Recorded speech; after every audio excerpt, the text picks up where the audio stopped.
Hello everyone, welcome to our quarterly wrap-up. My name is Dino Serafini, legal lead of the ESG and Sustainability team at Arendt.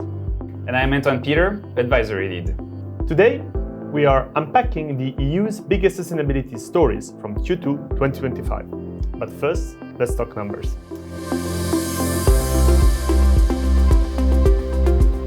As of mid-2025, despite regulatory uncertainty, Article 8 funds saw their highest inflow in 3 years, about 52 billion euro in Q1 alone. Though it's worth noting that Article 9 funds, the dark green ones, have been losing money for 6 straight quarters. Investors seem to prefer flexibility over strict sustainability objectives. However, the demand for ESG-aligned products is still strong, just more cautious. This gives us a more nuanced view of the health of the sustainable finance industry from what you generally see in the headlines. Any encouraging figures on your side, Dino? In Q2 2025, most of the first CSRD reports were published across the EU, with 20 out of 27 countries having adopted the directive. This led to a mix of mandatory and voluntary reports. Early results show that companies typically consider 6 out of the 10 topical standards as material, focusing mainly on climate change, own workforce, and business conduct. The CSRD has also meant much longer annual reports, averaging 120 pages. A lot of paperwork certainly, but reportedly, some of the more sophisticated companies still saw value in the double materiality assessment. Very interesting to see this, especially at a time when CSRD is under a lot of pressure due to the Omnibus proposal.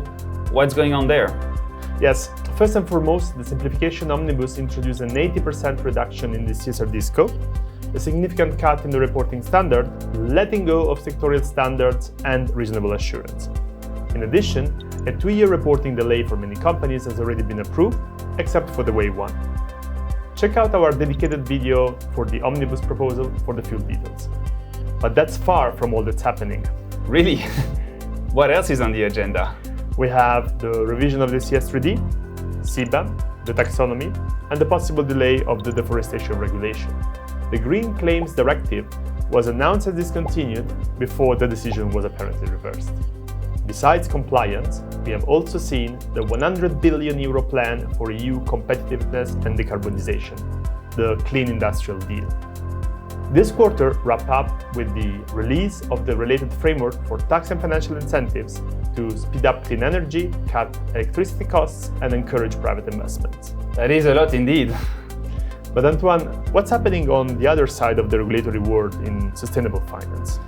Well, May 21st marked the deadline for the ESMA guidelines on fund names, so funds using ESG or sustainability terms in their names must now meet stricter thresholds.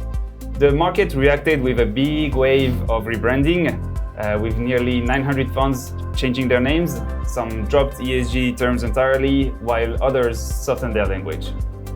These are linked to the SFDR, which is supposed to be reviewed too, right? That's right indeed. The SFDR is under review.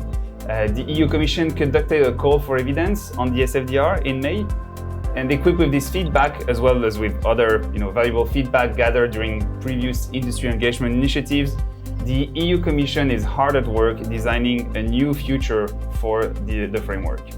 The objective is still to make a proposal by Q4 2025. Will we have labels or not? It looks like we might, but this is definitely a story worth keeping an eye on in Q3. What's the big takeaway in Q2? Well, overall, the EU is still pushing forward, but with more pragmatism given the international context. It's about making rules clearer, reducing burdens, and keeping Europe competitive while staying green. Well said. If you found this helpful, contact us and see you next time.